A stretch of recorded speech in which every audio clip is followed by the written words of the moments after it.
ദീർഘമായ ഒരു നന്ദി പ്രകടനമില്ല.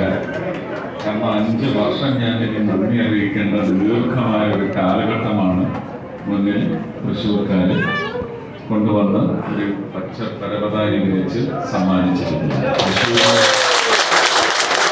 എല്ലാ വിഭാഗത്തിൽപ്പെട്ട എല്ലാ രാഷ്ട്രീയ കക്ഷികളിൽപ്പെട്ട എല്ലാ രാഷ്ട്രീയ കക്ഷികൾക്കും മാറി മാറി വോട്ട് കൊടുത്തിട്ടുള്ളൂ. നമുക്ക് ഒട്ടുമേ ഇതിനു മുമ്പ് വോട്ട് തന്നിട്ടില്ല.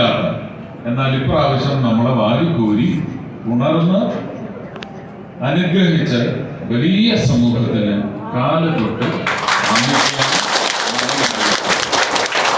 എന്റെ നന്ദി പ്രകടനം ഇതിലും കൂടുതൽ വിപുലമാക്കാൻ ഒക്കത്തില്ല.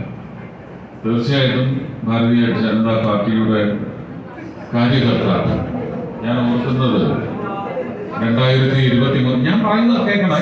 നിങ്ങൾ വർത്താനം പറയുന്നത് എനിക്ക് കേൾക്കണം. ഞാൻ പറയുന്നത് കേൾക്കണം.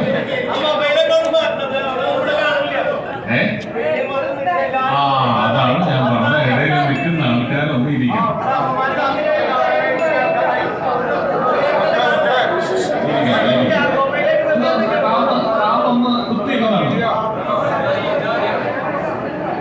മറ്റുള്ളവരെ മറക്കരുത്. അപ്പോ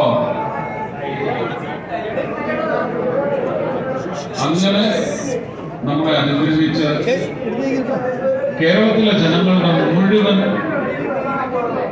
ആഗ്രഹം സഫലീകരിച്ച ഒരു ചെറിയ ലോക്സഭാ മണ്ഡലമാണ് നമ്മുടെ തൃശ്ശൂർ ലോക്സഭാ മണ്ഡലം.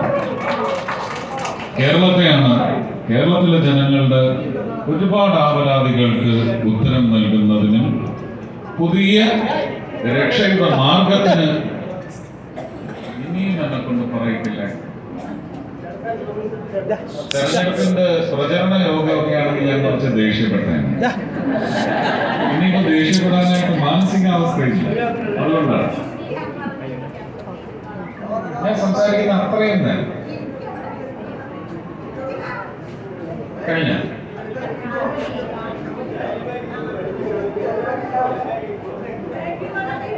ഒരാളാണ് അവിടെ പ്രശ്നം.